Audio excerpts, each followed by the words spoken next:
Bueno, quisiera empezar por dar un agradecimiento a mi amigo Mario Emilio Gutiérrez, el director de la Comisión Federal de Mejora Regulatoria, por haber invitado primero como moderador y luego me pidió que además hiciera alguna participación un poco más profunda sobre el tema de los juicios mercantiles, dados los antecedentes que tenemos en común.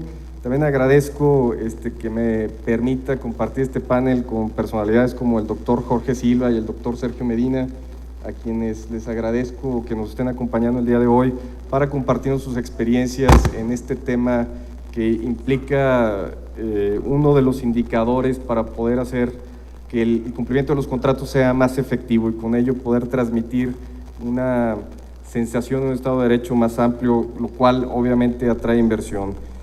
Voy a tratar de ser muy breve. Durante nuestra etapa profesional siempre tenemos temas que nos persiguen. En mi caso ha sido el tema de competencia económica y el tema de juicios orales mercantiles. La parte de los juicios mercantiles la tuve desde que fui litigante, inclusive desde antes de graduarme, y la parte de competencia económica cuando empecé la maestría, quien coincidentemente mi profesor fue el doctor Mario Emilio Gutiérrez, y por aquellos tiempos recuerdo que cuando el entonces presidente de la Comisión de Economía de la Cámara de Diputados, el diputado Alfonso Guajardo, me invita a participar como parte de su equipo técnico. Me recibe con dos temas. Un tema era competencia económica y el otro era una iniciativa que se había presentado en la 61 legislatura que tenía que ver con la introducción de los juicios orales mercantiles al Código de Comercio. Déjenme empezar la presentación con una frase de Jering, que es el fundador de la sociología del derecho. Si quieres, pasamos a la siguiente lámina. Esta frase que dice: la coacción ejercida por el Estado constituye el criterio absoluto del derecho. Una regla desprovista de coacción jurídica es un contrasentido, es un fuego que no quema, una antorcha que no alumbra. Esta frase es muy importante y pone de relieve la importancia de los juicios mercantiles, ya que en alguna estadística que escuché alguna vez se dice que del 90 al 95% de las operaciones jurídicas que se dan día a día son de carácter mercantil. Es decir, es una de las formas de actividad contractual más amplia que hace el ser humano y que ha sido regulada desde que se tiene memoria o desde que el hombre vive en sociedad. De ahí que si los instrumentos necesarios para hacer cumplir las obligaciones en materia mercantil no son lo suficientemente efectivos, entonces estaríamos en presencia de normas desprovistas de una coacción jurídica. La siguiente, Filomena, por favor. Pero ¿cómo llegamos a los juicios orales mercantiles? Déjenme empezar a decirles que esta lámina me la robé de una presentación del secretario Guajardo que hizo en el ITAM hace aproximadamente 2 años. Y lo que resalta esta lámina es el intenso proceso de gobernanza que México ha vivido durante los últimos 30 años. Primero empezamos con el GATT en 1986, la primera fase de privatizaciones, pasamos por la segunda fase de privatizaciones en 1985-1994. Durante este proceso tenemos la firma del Tratado de Libre Comercio, la adhesión a la OCDE o al OMC, y hasta el año 2012-2014 tenemos las reformas estructurales en competencia económica, reforma energética, las reformas de transparencia, la reforma anticorrupción y en general todas estas reformas estructurales que hemos vivido durante los últimos años. Hay algunos autores, como Acosta Romero, que interpretan que el artículo 2022 del Tratado de Libre Comercio, que establecía la obligación para los Estados parte de establecer mecanismos para hacer más efectivos las resoluciones de controversias, no nada más se estaban refiriendo a aquellos medios alternativos, sino se estaban refiriendo a todo tipo de procesos jurisdiccionales que permitieran hacer una implementación mucho más efectiva del cumplimiento de los contratos a fin de ser más atractivos hacia la inversión. Pasamos a la siguiente, Filomena. Y aquí podemos hablar muy rápido de la línea de tiempo de los juicios mercantiles. Hay que recordar, la primera reforma importante de los juicios mercantiles en los últimos 100 años se dio en 1996, y hay que recordar el contexto en el que estábamos, había sucedido la crisis del 94, tenían los bancos una cartera muy amplia de recuperación, los tribunales estaban llenando de juicios ejecutivos mercantiles o de juicios ordinarios mercantiles, y había una presión muy alta por los bancos por tratar de recuperar o por tratar de hacer mucho más efectivos los juicios mercantiles a fin de lograr la recuperación de sus carteras. Adicionalmente, teníamos recientemente la firma del Tratado de Libre Comercio con la obligación de hacerlos más efectivos, pero principalmente nos encontrábamos como Estado mexicano ante la necesidad de generar reformas que nos permitieran hacer un país mucho más atractivo, un país donde la inversión fuera menos adversa al riesgo, y en ese sentido la reforma a los juicios mercantiles de 1996 fue uno de los primeros pasos que se dieron en este sentido. El año 2000 se instaura el procedimiento judicial de ejecución de garantías y con la prenda sin transmisión de posesión, que fue otro de los grandes instrumentos importantes, pero no es sino hasta el año 2011 en que se genera la primera reforma con la que se introduce el juicio oral mercantil, que nos encontramos ante esta nueva modernidad. La reforma fue en el 2011 y luego fue en el 2012 porque hubo necesidad de hacer algunas correcciones en el procedimiento. Adelante. La siguiente, Filmina. Aquí déjenme presentarles este juego y por qué empecé yo platicándoles que hay algunos temas que nos persiguen, y en mi caso ha sido el tema de los juicios orales mercantiles.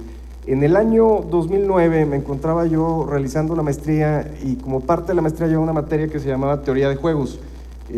La espinita de haber estudiado Teoría de Juegos como parte de la maestría también me la impulsó el doctor Mario Emilio Gutiérrez como parte de la materia de competencia económica, y aquí con mi perfil de abogado litigante, yo nunca había trabajado en el sector público, uno de los temas con el que lidiábamos todos los días en el despacho era que, bueno, era muy complicado recuperar los créditos porque eran muy tardados los procedimientos judiciales, te tardabas de 3 a 4 años y tenías una buena defensa, después de 3 o 4 años tenías una sentencia firme que te iba a llevar a tratar de ejecutar, pero muchas veces después de 3 o 4 años el deudor ya era insolvente y entonces con lo único que te quedabas era con una sentencia pues que decía que te debían pero que no podías hacer nada. Si esta sentencia se hubiera logrado llevar en un proceso de un año, la historia o los incentivos hubieran cambiado.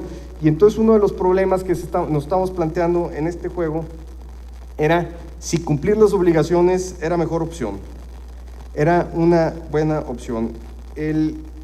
Este juego parte de una obligación mercantil en la que no hay, el interés legal es el interés establecido del 6% en las obligaciones mercantiles, las costas y los honorarios de los abogados se están calculando en base a el Código de Procedimientos Civiles del Estado de Nuevo León, vigente en el año 2009, y entonces todo empieza partiendo de que el juego ya se dio, el juego ya empezó, y quien tiene la siguiente posibilidad de decidir es el deudor de pagar o no pagar.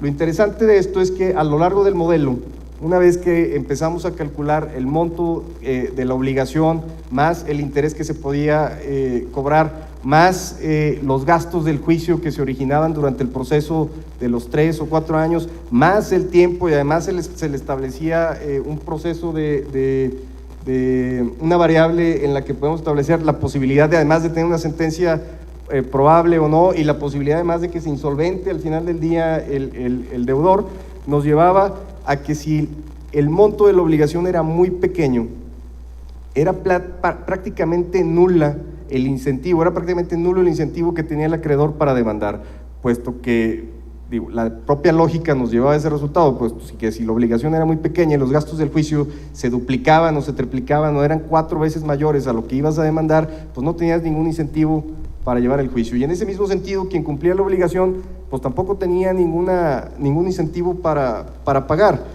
Para el deudor resultaba mucho más, para el deudor era más barato no pagar que pagar la obligación, puesto que el financiamiento del 6% que se tiene como penalidad en las obligaciones mercantiles era mucho más barato que cualquier obligación o cualquier financiamiento que se contratara con un banco o con cualquier otra institución. En este sentido, pues nunca existía una obligación real de pagar la obligación. Esto nos ponía de relieve que se necesitaban reformas a los juicios mercantiles que redujeran el costo de los juicios.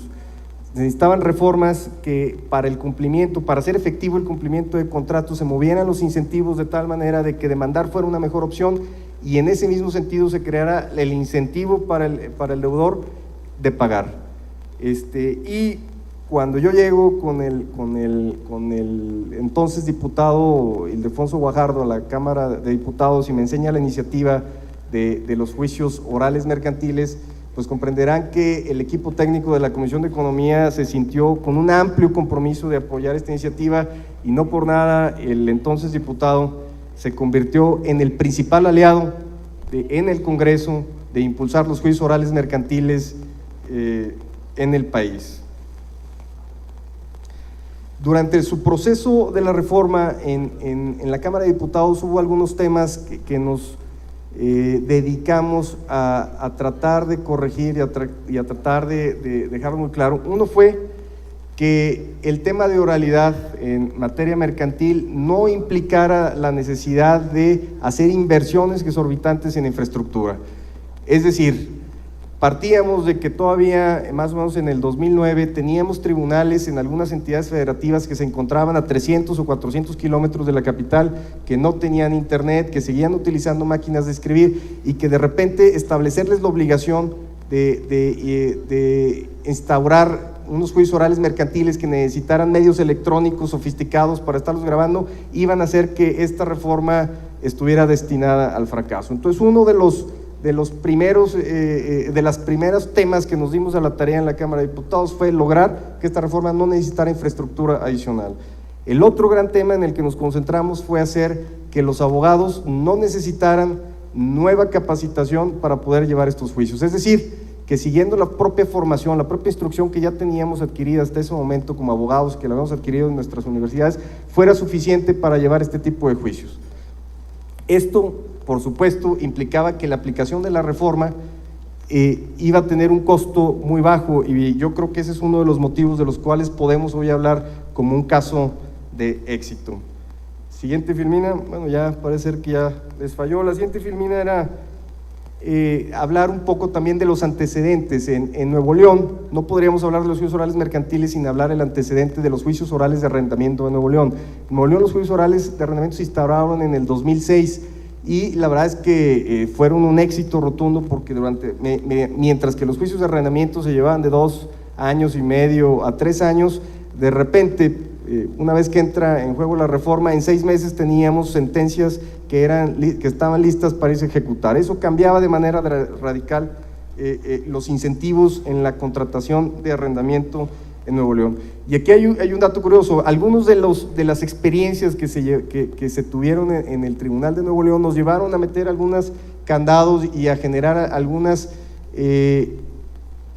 adecuaciones a los juicios orales de arrendamiento. Por ejemplo, les platico muy rápido mi primera experiencia con los juicios orales de arrendamiento. Recientemente que se habían instaurado, llega un juicio, presentamos la demanda, nos citan a la primera audiencia y ahí en la primera audiencia llegamos, el juez entra, lo presentan, abren el juicio y él solo dice, bueno, vamos a entrar a un receso, apaguen las cámaras, ¿no? Entonces apagan las cámaras, se acerca el juez conmigo, yo iba por el lado del arrendador y me dice, a ver, abogado, ¿qué está demandando? No, pues le estamos demandando 6 meses de renta que no ha pagado. ¿Cuánto? No, pues es tanto más la renta. Ok, tienen contrato y todo, ¿verdad? Sí, tenemos contrato y todo. Se voltea, va con la parte, con el arrendatario que estaba con su abogado y le dice, a ver, usted dígame aquí, fuera de audiencia, estamos hablando, si debe o no debe. Ay, híjole, pues hasta el abogado no, a ver, dígame si debe o no debe. No, pues sí debe. Entonces, ¿por qué no ha pagado? No, pues es que no quiero. No, a ver, ¿va a pagar o no va a pagar? Y total empieza a ser una presión digna de una denuncia penal.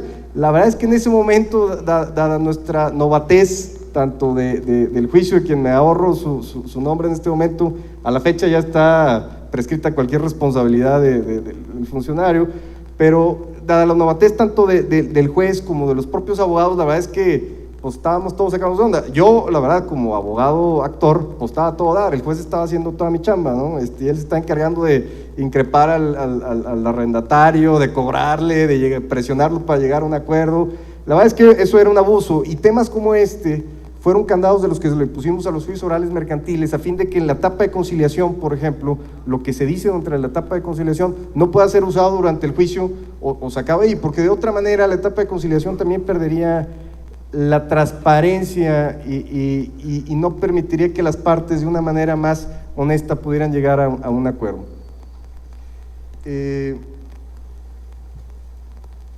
La idea de la audiencia preliminar en los juicios orales mercantiles fue precisamente la de poder depurar el juicio, fue precisamente la de poder lograr ahí que todas aquellas excepciones que normalmente nos hacen que los juicios se tarden años y que se estén enredando, ahí los podamos resolver de manera lisa, llana, sin mayor controversia, para dejar que el propio juicio, las audiencias del juicio, se llevaran exactamente en el tema que se estaba litigando, en la parte litis del juicio, no en temas periféricos. Este comentario se los hago porque al final les voy a hacer algunos comentarios sobre lo que estimamos que falta. Así, en el 2014, junto con la COFEMER, o a través de la COFEMER, la Secretaría de Economía, a través de la COFEMER, se realizó un diagnóstico de los juicios orales mercantiles en el Distrito Federal. Y aquí llegamos a algo importante. Por ejemplo, el número de procedimientos se redujo de 34 a 21 y el número de tiempo total de días se redujo en un 48%, de 400 días a 270 días. Esto pone al Distrito Federal en la media de la OCDE para el cumplimiento de los contratos. Lo interesante de este estudio es que se pudo mapear muchos de los procesos. Si bien las etapas procesales están debidamente establecidas en el Código de Comercio, hay muchos otros procesos que no los tenemos o que no se mencionan. Por ejemplo, la demanda dice que se presenta ante el juzgado, la realidad es que se presenta en las oficialías de partes, en la oficialía de partes alguien hace un sello, te regresan la copia y entra en un proceso dentro del tribunal que muchas veces es diferente en cada tribunal, pero además es diferente en cada juzgado.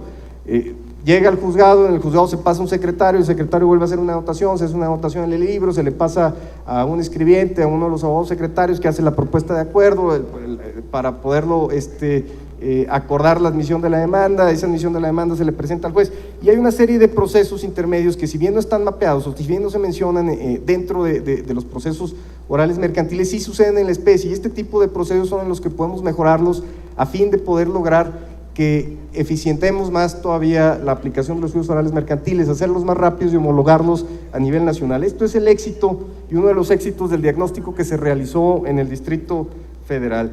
De aquí nace el Programa Nacional de Juicios Orales Mercantiles, siguiente Filmina por favor, y que es un acuerdo de cooperación técnica entre el Banco Mundial y la CONAGO, donde la Secretaría de Economía y la CONFOMER son socios estratégicos. Aquí quisiera no abundar mucho, dado que el doctor Jorge Silva va a entrar más a detalle al tema. Básicamente es la Comisión de Competitividad de la Conferencia Nacional de Gobernadores en su reunión ordinaria aprobó suscribir con el Banco Mundial un acuerdo de cooperación técnica para la implementación de los juicios orales a nivel nacional. Siguiente Filmina. La metodología que se va a utilizar por parte del Banco Mundial nos lo van a explicar en unos minutos, y lo importante de este trabajo es los entregables, que es el tema de la metodología, es una ruta crítica para la implementación de estos juicios a nivel nacional y además la recuperación de experiencias a lo largo y ancho del país sobre cómo podemos eficientizar más los juicios orales mercantiles. Ahora bien, ¿por qué es importante para la Secretaría de Economía impulsar la oralidad mercantil? Siguiente Filmina, por favor. La siguiente Filmina es una gráfica elaborada en un blog del World Justice Program donde aparecen dos mediciones cruzadas. Por un lado está el Rule of Law Index, que mide el Estado de Derecho en 102 países a partir de encuestas y básicamente mide cómo la gente ordinaria percibe el derecho en su país a partir de 4 principios. ¿Qué tan responsables son los ciudadanos ante la ley? ¿Qué tan claras y justas son las leyes? ¿Qué tan creíbles, accesibles, eficientes y justos son los procedimientos para hacer cumplir los contratos? Y si la justicia es impartida oportunamente por tribunales competentes, éticos, independientes y suficientes en número. El otro índice es el índice de facilidad para hacer negocios del Doing Business y que básicamente mide la complejidad y costo de la regulación para abrir negocios, la obtención de permisos, el acceso a electricidad, etcétera. La gráfica pone en relieve una relación directa entre los países que tienen un alto desarrollo económico y su sistema legal fuerte. Por un lado tenemos en la esquina, no se alcanza a ver en la gráfica, pero los que se alcanzan a ver ahí subrayados o en un círculo rosa es Inglaterra, Canadá, Estados Unidos, Singapur. Estos países son altamente amistosos para las inversiones y por otro lado se reconocen por tener un sistema legal muy fuerte. En el otro lado, en el extremo inferior derecho de la tabla, tenemos los países que no son amistosos a las inversiones y que además tienen un sistema legal muy débil. Aquí tenemos a países como Venezuela, Zimbabue, algunos países africanos. Esto, lo que, como mencioné, lo que pone en relieve es la dirección directa que hay. En la medida en que podamos hacer que el cumplimiento de obligaciones sea más alto y que esto sea percibido por la sociedad mexicana como que efectivamente tengo el respaldo del sistema jurídico para que en caso de que no me paguen pueda ir a demandar y obtener una sentencia y obtener lo que me deben, seguramente también vamos a ser un país más desarrollado y viceversa. México se encuentra con estos datos que eran a principios del 2015 a la mitad de los países con un sistema legal fuerte, pero muy del lado de los países amistosos a las inversiones. Aquí, en la medida en que logremos implementar en mejor medida los juicios orales mercantiles, no solamente en materia mercantil, sino inclusive llevarlos a la materia civil, seguramente la parte del sistema o de la medición de lo robusto del sistema jurídico mexicano será más alta. Ahora, muy bien, ¿qué falta? Lo que falta es replicar el éxito que ha tenido el Distrito Federal a nivel nacional. Falta que podamos recoger este mismo estudio, para lo cual nos va a ayudar el Banco Mundial a nivel nacional, para poder replicar estos casos de éxito, las experiencias, poder mapear procesos, a fin de poder establecer procedimientos más precisos a lo largo del Estado mexicano, en los diferentes tribunales, y lograr que los juicios sean implementados de una manera más eficiente. Además, uno de los temas que actualmente estamos discutiendo con la CONATRIP es el hecho de aumentar la cuantía de los juicios orales mercantiles. La verdad es que a la fecha yo creo que nadie puede decir que los juicios orales mercantiles no han sido un éxito. La verdad es que es un caso de éxito y es un caso de éxito documentado. Entonces, si los juicios orales mercantiles, tal y como están funcionando a la fecha, han sido efectivos, deberíamos de ver, y como ya lo estamos haciendo, la posibilidad de aumentar el rango de aplicación. Déjenme les platico que en el año 2000 yo trabajaba en un despacho que se dedicaba a la cobranza, principalmente tenemos mucha cobranza de créditos hipotecarios de diferentes bancos, y en aquel momento, no sé si recordarán los que son abogados, todavía se estaba resolviendo por parte de la Corte el tema famoso de la certificación contable, del artículo 65 de la Ley de Instituciones de Crédito. Ahí se establecía que el contrato protocolizado ante notario con la certificación contable se hacía título ejecutivo y se podía acceder al juicio ejecutivo mercantil. Algunos de los bancos tenían temor de este tema porque se excepcionaban los abogados diciendo que la certificación contable no era efectiva, y entonces después de litigar 3 años te decían que esa no era la vía y te tenías que regresar a demandar en la vía ordinaria. La verdad es que en ese momento la posición del despacho era: la verdad es que demandemos en la vía ordinaria, tenemos una garantía hipotecaria y nos tardamos exactamente lo mismo en los juicios ordinarios que en los juicios ejecutivos. Entonces, bajo ese contexto, la verdad es que hacia adentro de la Secretaría de Economía y con la TRIF estamos platicando ver la posibilidad de, inclusive, a lo mejor ya de manera gradual, eliminar a los juicios ordinarios mercantiles para convertirlos a todos en juicios orales mercantiles. El otro tema que también, debo decirlo, que nuestro amigo, el presidente Edgar Elías Azar, quien no pudo estar ahorita por la mañana porque anda ocupado sacando los votos suficientes para volverse a reelegir como presidente, ha ejercido un amplio liderazgo al frente de la CONATRIP y ha impulsado muchísimo los juicios orales, tanto que promovió o impulsó hacia el Distrito Federal el que se homologaran los juicios orales mercantiles más bien, que los juicios ordinarios civiles se convirtieran en juicios orales civiles y se homologaran a los juicios orales mercantiles. Esto para poder utilizar la misma infraestructura que se utiliza para llevar los juicios orales mercantiles en los juicios, en las controversias civiles. Este es un tema que inclusive el propio secretario de Economía entiendo que ha estado buscando algunos gobernadores para tratar de impulsar este tema en los diferentes tribunales del país para que en los estados se puedan hacer este tipo de reformas y lograr con ello subir en el índice de cumplimiento de contratos. Para ello tener una mejor percepción de que el cumplimiento de los contratos en México es más efectivo y con ello poder ser mucho más atractivos a la inversión.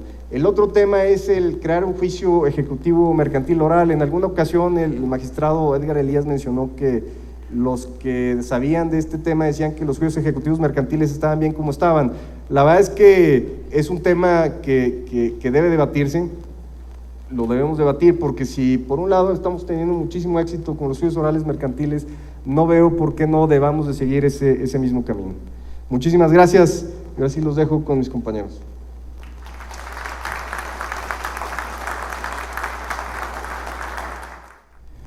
Buenas tardes. Me da mucho gusto tener la oportunidad de compartir con ustedes esta tarde y sobre todo de compartir algunas ideas acerca de los juicios mercantiles, del tema que está en boga. Por eso me atrevería a iniciar de una manera más relajada con 3 preguntas básicas para ver qué tipo de audiencia tenemos, sobre todo para modular un poco el lenguaje que estemos manejando. Por eso preguntaría, de los presentes, ¿cuántos son abogados? Si pueden levantar la mano más o menos. Bueno, sin miedo, no se preocupen, pero veo que son pocos. Ahora, de los abogados que han levantado la mano, ¿cuántos se dedican al litigio o bien trabajan en los poderes judiciales correspondientes del país? Levanten la mano sin problema, creo que hay 2 o 3. Bueno, pues esto refleja entonces que corremos ahí un riesgo. Última pregunta, ¿quién le va al Toluca, señores? Para saber si todavía podemos tener o no posibilidades de que resulte algo de interés de esta plática. Además, sobre todo, para que aprovechen este escenario pero tan bonito del Estado de México, uno de los lugares paradisíacos como es Valle de Bravo, de tradición. Y pues miren, qué mejor, ¿no? En realidad que resulta extraño ver que estemos trabajando aquí cuando a un costado tenemos pues una maravilla de la propia naturaleza y del hombre, porque esta laguna es artificial, una laguna creada por el propio hombre. Bien, comentaré entonces algunos temas acerca de los juicios orales y de la percepción que tenemos desde el Poder Judicial.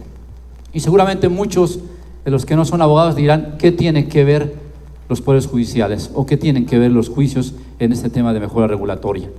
En la medida que participen los poderes judiciales y que se obtenga de manera rápida, eficiente, alguna sentencia en un juicio de carácter mercantil, podremos generar desarrollo económico, distribución de la riqueza, inversión, generación de empleos y bienestar social, que esto es fundamental y es básico para toda la sociedad. Por eso, la pregunta es, ¿cómo impacta entonces la actividad del Poder Judicial mexiquense en estos temas? Porque precisamente a través de esto los poderes judiciales logramos o conseguimos una estabilidad social, buscamos la solución de los conflictos, además alcanzamos la certeza jurídica, que es fundamental, y propiciamos seguridad en la inversión. A partir de ahí hemos centrado también en la dinámica todos los poderes judiciales, quienes nos encargamos a resolver los litigios de cualquier naturaleza, pero me refiero solo únicamente a la parte mercantil. Hemos centrado en la dinámica de los indicadores mundiales a través del tema de mejora regulatoria y del doing business. ¿Qué evalúa para los poderes judiciales? 3 aspectos fundamentales. El tiempo que te tardas en el momento en que es presentada una demanda hasta que ésta es ejecutada. El costo que genera para las partes y el número de procedimientos que utilizas para resolver esa disputa comercial. Y esto va desde que se presenta la demanda hasta que se ejecuta la demanda. ¿Y dónde se dice en este país que es más fácil hacer negocios?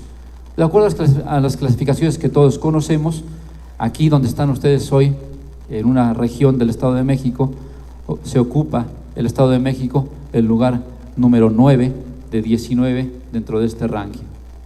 Y en materia de justicia, que el objetivo es reducir tiempos, simplemente destaco dos aspectos que considero relevantes. Primero, la clasificación que se tiene, que en el número 12, el Poder Judicial de nuestro Estado. Y en segundo lugar, sería acerca del cumplimiento de los contratos, porque curiosamente se presentan incluso indicadores que pueden estar un poco mejor que en América Latina o en la OCDE, dado que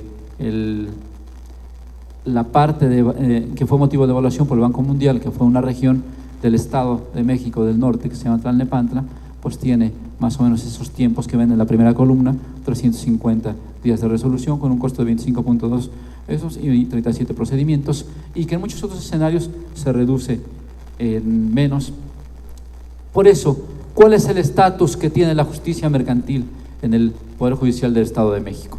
Tenemos 15 jueces con 27 secretarios, con ejecutores, que son más o menos 35, notificadores, unos en oralidad, otros en el esquema tradicional, un personal de apoyo de 10 y en total 257 personas dedicadas a los juicios de carácter mercantil.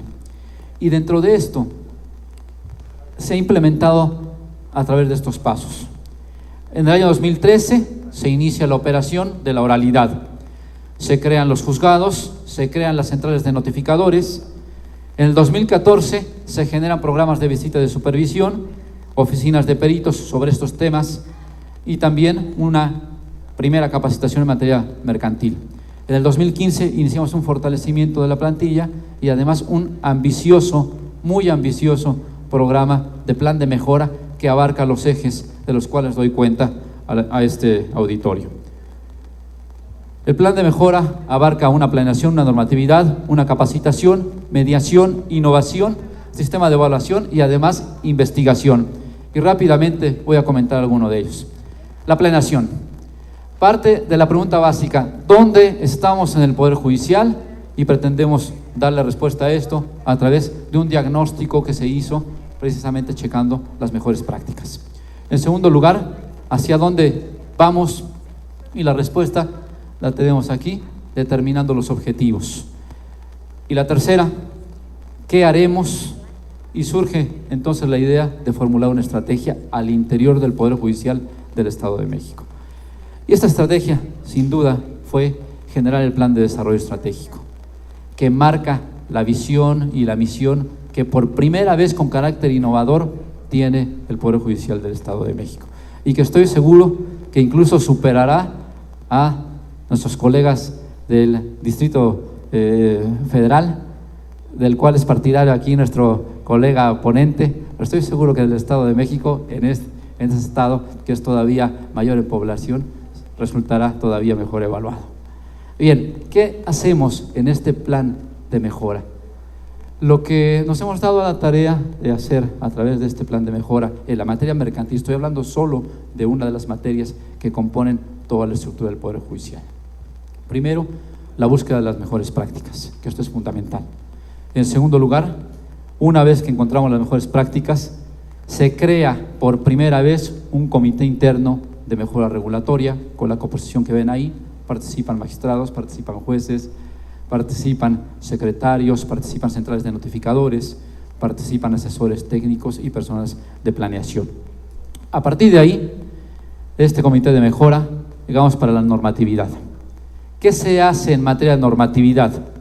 La actualización de los lineamientos de las centrales que tenemos de notificadores y de ejecutores, pero también se engarza con otra estrategia, que es el lineamiento para asignar peritos especializados en la materia mercantil, sobre todo con el tema de evaluación, que genera siempre muchas complicaciones.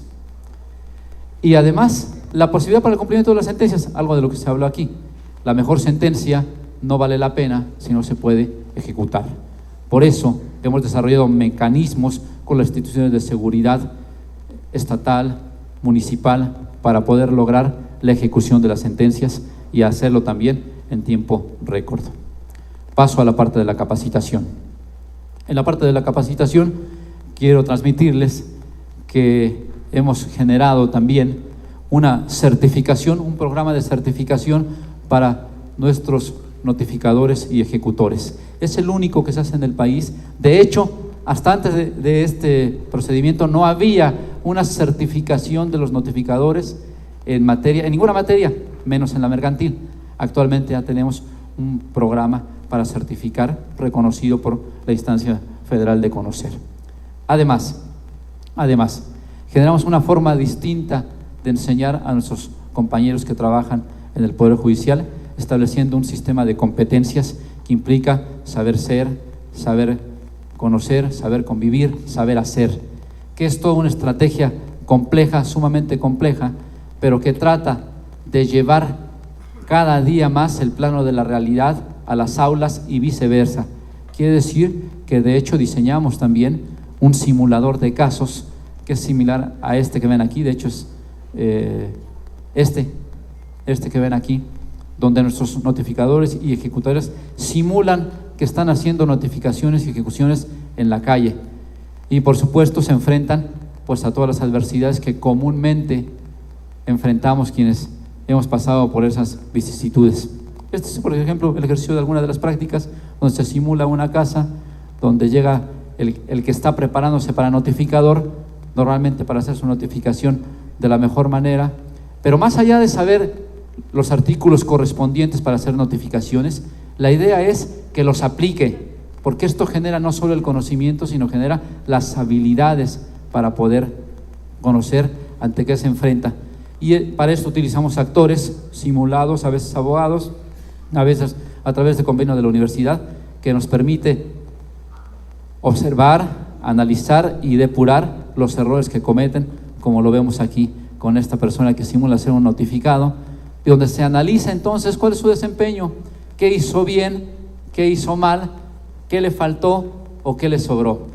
Esto es hablar de competencias, esto es un giro completo de la formación judicial y sobre todo que se alinea mucho con las estrategias de educación nacionales que hablan de mucho tiempo atrás de competencias, pero que en la materia de educación judicial no se había implementado.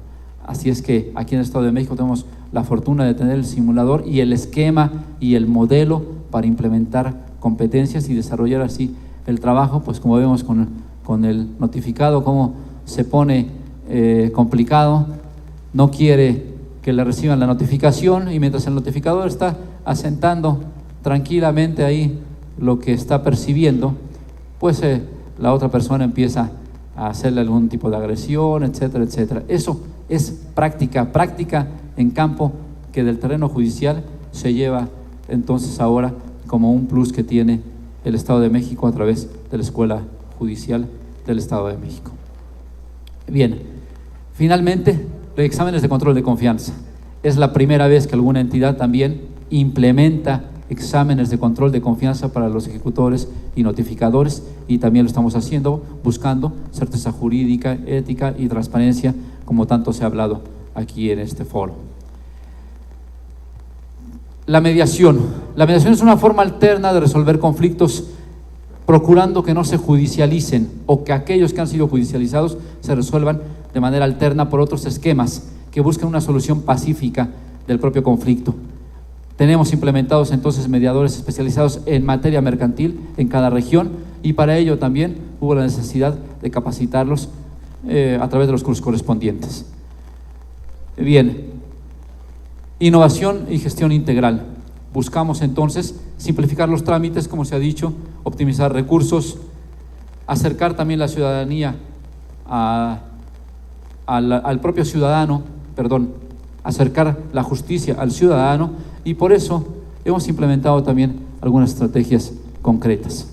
El control y vigilancia en tiempo real de nuestros juzgados, que lo podemos checar en este momento. Yo puedo checar sin ningún problema a mis juzgados mercantiles cómo están trabajando, y lo mismo pueden hacer nuestros compañeros consejeros, algunos de los cuales están aquí presentes, que desde temprano están checando a través de su teléfono celular el desempeño de nuestros juzgados mercantiles. Además, el envío electrónico de exhortos entre el propio Poder Judicial, entre los juzgados, para evitar esas demoras, y también estamos checando la posibilidad para implementarlo en otros escenarios, así como la creación de juzgados especializados más de los que ya teníamos en materia mercantil. y servicios periciales también en una zona distinta del Estado de México por la geografía que tenemos. Además, un sistema de alertas automatizado. El juez o el secretario conocerá exactamente cuántos días le quedan para que se venza un plazo para hacer alguno de los procedimientos que ya hemos comentado, y aparece un sistema de alertas que le da la indicación: despierta, despierta y adelante, para que sigas continuado con el trámite procesal. Bien, y finalmente un programa de atención oportuna que se hará estableciendo alguna cabina en cada uno de los edificios judiciales para que en tiempo real puedan tener contacto con una persona y la resuelva, por si no le quieren prestar el expediente, por si no ha salido de firma, por si ya fue notificado el acuerdo y no aparece todavía, etc. Bien, finalmente la parte del sistema de evaluación, que es fundamental. Estamos apostando a generar indicadores de desempeño, algo que no se tenía en los poderes judiciales. Debo decirles que los poderes judiciales son instituciones que han funcionado y han evolucionado de manera muy paulatina, y que actualmente estamos en una dinámica completa de generar una transformación a través de los indicadores. Y también un programa de visitas constante para los juzgados. Acerca de la investigación, tenemos un centro de investigaciones judiciales que también busca esas prácticas que deben pasar por la investigación y que deben regresar en mejores escenarios, mejor toma de decisiones y sobre todo mejores prácticas, reitero, para poder funcionar. Este es el escenario que tenemos actualmente en el Estado de México, partiendo del eje rector, que es buscar la innovación. Y en eso nos sentimos orgullosos porque estamos exactamente en la misma línea de las intenciones que buscan la mejora regulatoria. Como sucede en otros escenarios, como sucede incluso en algunos de los bailes tradicionales que tenemos en México, se busca una coordinación de todos los actores. La coordinación no solo institucional, sino coordinación con la propia ciudadanía, para que aquellos que estamos en la justicia realicemos en verdad justicia, excelencia efectiva, cumplamos con ese bienestar para el servidor judicial, el Estado de Derecho, procurando la independencia judicial, la certeza jurídica, pero también lograr la satisfacción de nuestros usuarios, y todo esto fomentando una cultura de legalidad. Y ustedes sabrán, como es algo muy normal, pues hay una tendencia ahora dentro de la música, el flash mob, que es la integración de cada uno de los actores para que finalmente lleguen o concreten algo distinto.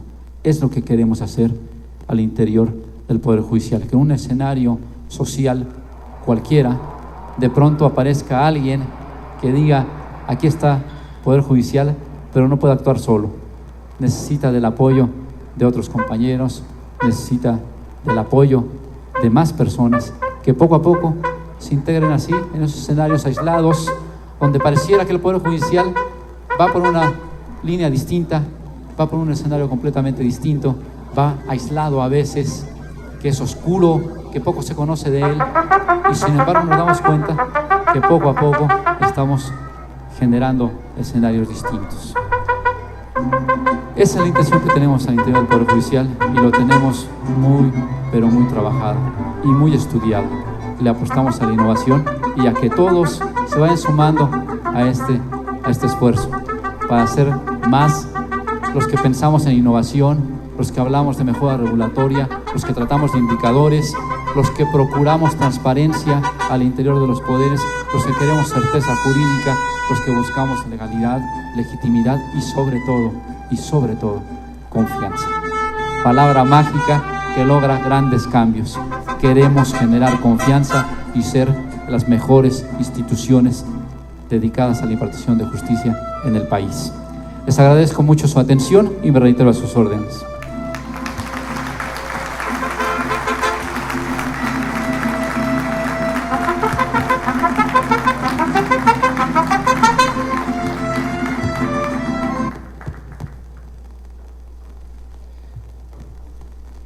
Le agradecemos al doctor Sergio Medina su participación. Preguntó de quién iba al Toluca porque estaba en desventaja aquí en el panel, porque los otros dos panelistas somos americanistas, entonces andaba buscando ayuda. Magistrado presidente, estamos seguros que con la implementación del plan de mejora del Tribunal Superior de Justicia del DF que usted está dirigiendo, con esta estrategia denominada Plan de Desarrollo Estratégico, seguramente en el muy corto plazo vamos a estar hablando de un caso de éxito en el Distrito Federal, y sobre todo si nos siguen invitando a lugares paradisíacos como este, tenga la seguridad que vamos a estar haciendo promoción en otros lados, del Estado de México, perdón. La verdad es que una felicitación por el liderazgo que está imprimiendo en el Tribunal Superior de Justicia del Distrito Federal, la posición de atraer inversión a través de propiciar que el cumplimiento de los contratos sea más efectivo en los juicios mercantiles, es una posición adecuada y compartida por la mayoría de los que estamos aquí presentes. La verdad, una felicitación.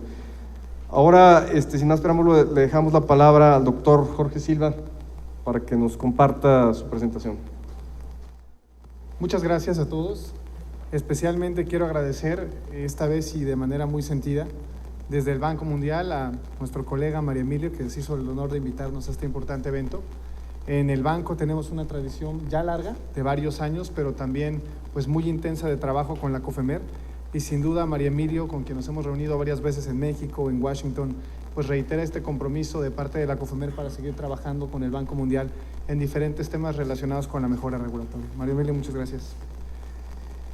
También quiero agradecer de manera muy especial pues a nuestros amables, la hospitalidad siempre del Estado de México, ¿no? Un lugar muy bonito, Valle de Bravo, una sede muy espectacular, y por supuesto al presidente del Poder Judicial, que nos recibió este lunes en el marco del proyecto, y que estoy seguro que igual que todos los presidentes de poderes judiciales del país, nos colaborará para el logro exitoso del proyecto que les voy a comentar. Ahora, lo primero que quiero comentarles es por qué es importante el proyecto que yo les vengo a contar acá. Y esto es como un minuto para tratar de ganarme su atención y convencerlos de que ese es un problema importante y relevante para nuestro país. Primero, es raro que el tema de mejora regulatoria extienda sus tentáculos hasta el ámbito de la justicia. Eso no ocurre en todos los países. Es muy interesante lo que estamos presenciando en México con este proyecto, y es que la entidad que maneja la política regulatoria en el país está genuinamente interesada en el avance de la agenda de justicia a partir de la creación de herramientas técnicas. Esto es algo muy interesante, muy particular en el caso latinoamericano, y que esperemos que el modelo de este ejemplo sea un modelo también para seguir, no nada más en nuestro país en otras materias, sino también en otros lugares y en otras regiones. Entonces, ¿qué es lo que tratamos de hacer en este país? Pues básicamente queremos crear criterios técnicos claros, estándares técnicos específicos, para que pueda haber una asignación presupuestal para implementar la oralidad en materia mercantil. Esto parece a lo mejor muy etéreo, pero realmente es un problema que se enfrenta todo el tiempo en el sector justicia. Nosotros en el banco, cuando tratamos, por ejemplo, con entidades que manejan los temas de planeación, con entidades que manejan los temas de finanzas de los países, de las primeras preguntas que tienen los ministros de Hacienda, sobre todo los secretarios de Hacienda, es: yo le estoy poniendo plata al tema de justicia, pero no sé bien qué es lo que estoy recibiendo. Nosotros, por supuesto, tenemos ejemplos claros y de mucho avance en nuestro país, sobre todo en los estados que tienen mayores recursos, para implementar la oralidad en el país. Dicho sea de paso, la presentación del Estado de México y, por supuesto, el caso del Distrito Federal. Pero también tenemos una realidad muy dispareja. Tenemos otros estados que no cuentan con los recursos para hacer la implementación y que, por lo tanto, tienen un rezago importante. Entonces, lo que estamos tratando de crear en este proyecto desde el banco son criterios concretos para decirle al planeador social, cómo tiene que asignar el dinero a las entidades para poder implementar la oralidad. Si yo le doy 10, entonces, ¿qué es lo que voy a recibir esta entidad en una ruta crítica específica, diferenciada para cada uno de los estados? ¿Qué paso a paso va a ir caminando con esta plata que se le está asignando? Entonces, esta es la importancia de este proyecto, y creo que hay que resaltar el interés de estas entidades a nivel federal porque esto salga bien. No nada más es un ingrediente que le agrega un panorama de éxito a este proyecto, sino también el involucramiento y la gran coordinación que ha habido para mostrar este tema del nivel federal, el nivel estatal y el nivel municipal. En este proyecto, que es financiado directamente por la CONAGO, esto es por la Comisión Nacional de Gobernadores, que aglutina a los 32 gobernadores de nuestro país, también participa la COFEMER, también participa la CONATRIP y, por supuesto, participa también la Secretaría de Economía. Entonces, aquí tenemos todos los actores que deben de confluir para un proyecto exitoso. La parte política, en cabeza de los gobernadores, la parte de planeación y de recursos, representada por las entidades que participan del gobierno federal, y por supuesto, también tenemos a la CONATRIP, que encabeza todo el trabajo que vienen ya realizando desde hace algunos años todos los poderes judiciales de nuestro país. Entonces, esto es muy importante. Y sí que quiero enfatizarlo porque en las reuniones, desde las reuniones de alto perfil hasta las reuniones técnicas, hemos tenido presencia de estos organismos y creo que eso es muy importante. Entonces, dicho esto, voy a pasar y espero haberles al menos abierto un poco el apetito, sin música, de que este es un tema yo creo que es de verdad muy importante para nuestro país y que hay que celebrar que lo estemos realizando de una manera tan organizada y tan bien planeada. Ahora, para los antecedentes, simplemente quisiera recapitular un poco ya de las partes formales y entro aquí en materia con respecto a los temas del proyecto. Nosotros hemos tenido y hemos discutido este proyecto en el seno de reuniones ordinarias de la CONAGO. La última, que se celebró en Tlaxcala el día 8 de julio de 2015, se volvió a ratificar pues este acuerdo y este compromiso por parte de la CONAGO y de las diferentes entidades del gobierno federal para poder realizar este proyecto. Esto es muy importante, marca el compromiso formal del que ya les he hablado y sin duda lo pone por escrito para poder desde el banco poderles colaborar en este punto específico.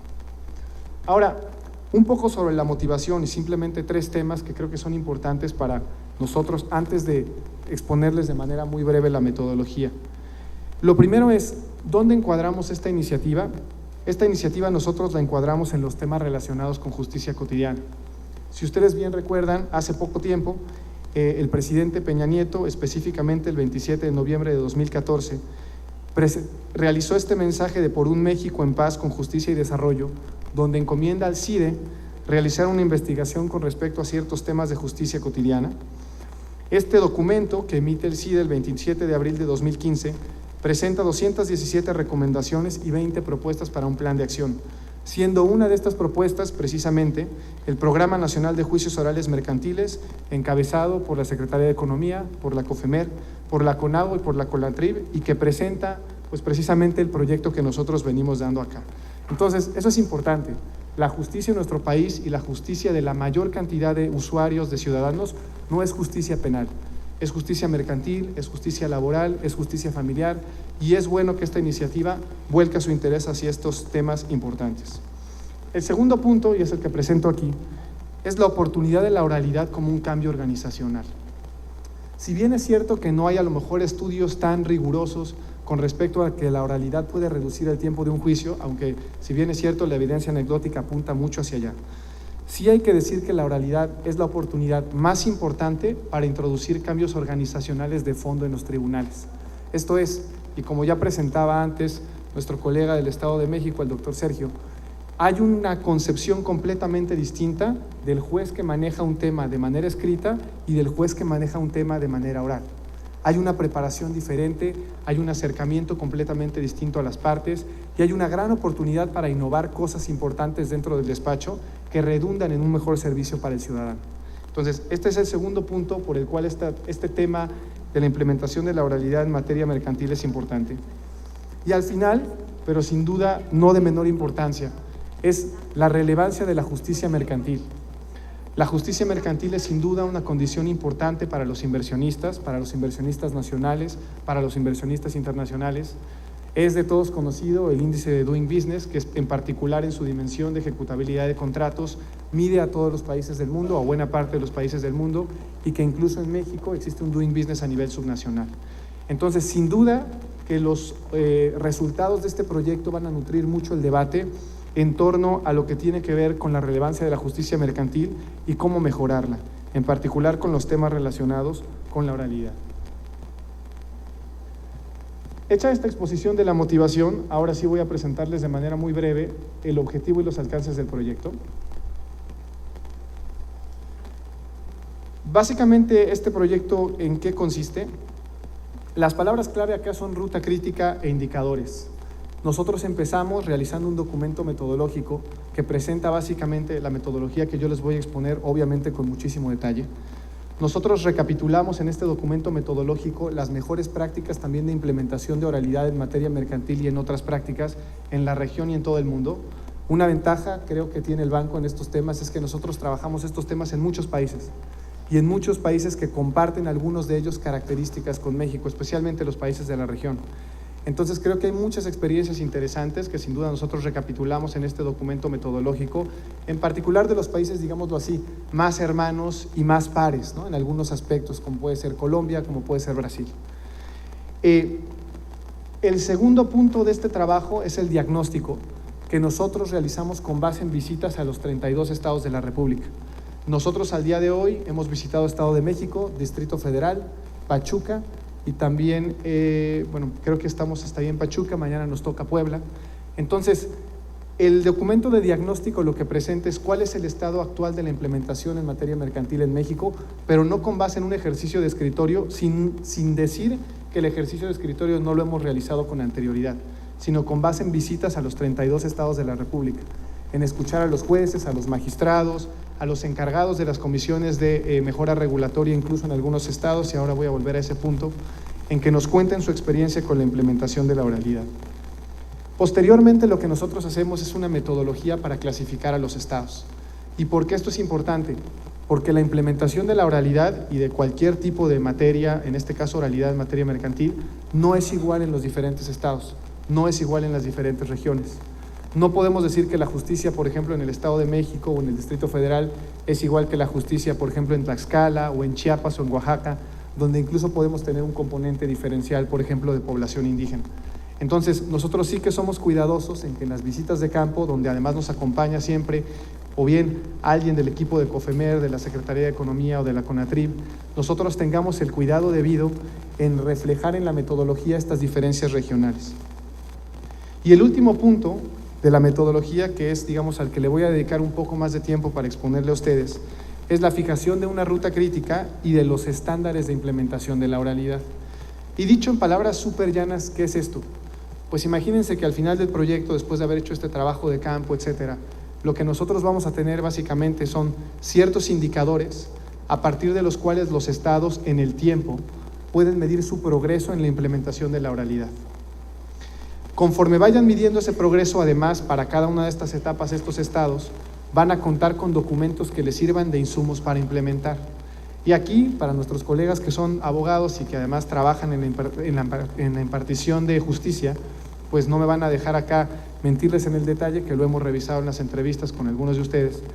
Aquí nos metemos a detalles tan específicos como, por ejemplo, la parte organizacional, la parte de tecnologías de información, la parte de cargas de trabajo, la parte de planeación. Realmente entramos al detalle completo del modelo de gestión con todo lo que tiene que ver para brindar un servicio adecuado al ciudadano. Entonces, creo que aquí esto es la herramienta final más importante, ¿no? Al final, estos indicadores lo que van a permitir al planeador social es poder decir, bueno, aquí hay ciertos indicadores contra los cuales los estados se tienen que ir midiendo. Y si yo voy a hacer una asignación de recursos, yo puedo tener aquí un instrumento concreto, objetivo, frente al cual yo voy a poder medir qué tanto está avanzando con los recursos que se le está dando al Estado. Entonces, creo que esto es lo más importante que se está haciendo desde el banco con este proyecto. Esto es, digamos, de manera súper resumida la metodología. Obviamente tiene un montón de detalles específicos, etcétera, pero creo que no vienen al caso en una presentación de esta naturaleza. El proyecto dura alrededor de 8 meses y nosotros vamos a estar presentando nuestros primeros entregables, que es este documento metodológico terminado y algún avance del diagnóstico a finales de este año y principios del siguiente. Entonces, creo que llevamos un buen avance, hemos tenido muy buena recepción en los poderes judiciales. Empezamos con el Distrito Federal y con el Estado de México. Obviamente, en muchos sentidos quedamos muy deslumbrados, pero nos va a tocar ahora ver la realidad de las diferentes entidades y poder también sensibilizarnos en estos temas. Y finalmente, termino nada más con 3 comentarios antes de agradecerle. Lo primero es sí rescatar la legitimidad que tiene este proyecto por la participación de todas las entidades involucradas y sobre todo por el rigor que le estamos dando desde el banco, junto con todas las entidades, especialmente con la COFEMER, para hacer la validación de los componentes técnicos. Y finalmente, creo que este es un área interesante, que el banco trabaja en diferentes regiones. Qué bueno que hayamos podido tener la oportunidad de iniciar un proyecto en México, particularmente su servidor es mexicano, pero después de varios años es el primer proyecto que me toca aquí en México. Entonces estoy muy contento de poder colaborar pues, con nuestro país en el avance de estos temas. Y pues sin más, señores, les agradezco mucho. Señores, muchas gracias. Buena tarde.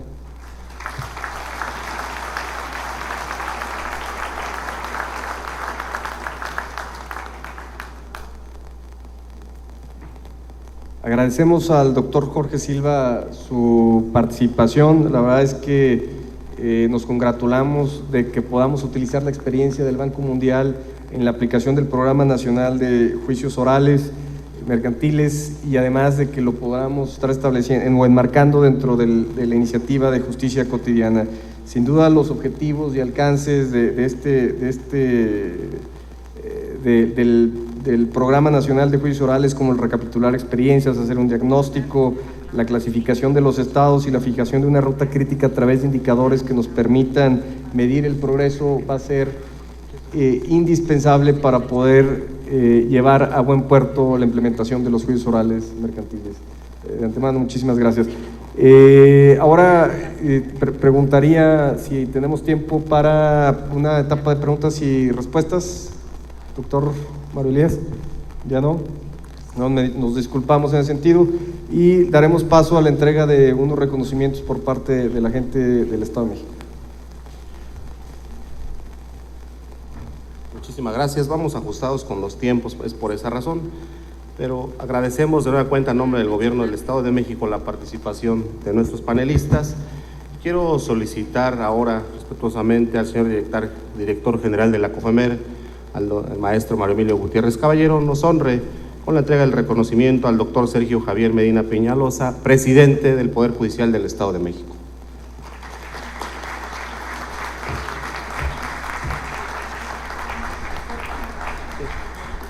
Sí. Muchísimas gracias. Quiero solicitar amablemente a Eduardo Romero, señor director, coordinador general de la MIR, de la Comisión Federal de Mejora Regulatoria, nos honre con la entrega al doctor Jorge Luis Silva Mesa, gerente de Reforma Legal del Banco Mundial. Por favor, Lalo.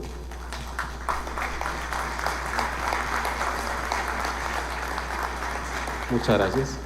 También quiero solicitar amablemente a Lucía Villarán, esta representante de Banco Mundial, que nos honre con la entrega del reconocimiento al licenciado Andrés Pérez Frías, titular de la Unidad de Asuntos Jurídicos de la Secretaría de Economía.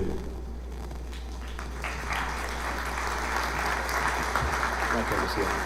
Gracias, Lucía. Muchísimas gracias. Quiero comentarles que nos hace saber la logística del doctor Erubiel Ávila Villegas, que estará haciendo su arribo para la comida entre 2:30 y 3 de la tarde. Estaremos atentos a los tiempos para que solicitarles a ustedes su amable comprensión. En algún momento podemos hacer un ajuste de tiempo en uno de los paneles y posteriormente están todos cordialmente invitados a la comida que ofrece el Gobierno del Estado en agradecimiento y reconocimiento a su presencia aquí en esta 35 Conferencia Nacional de Mejora Regulatoria. Muchísimas gracias. Gracias a todos.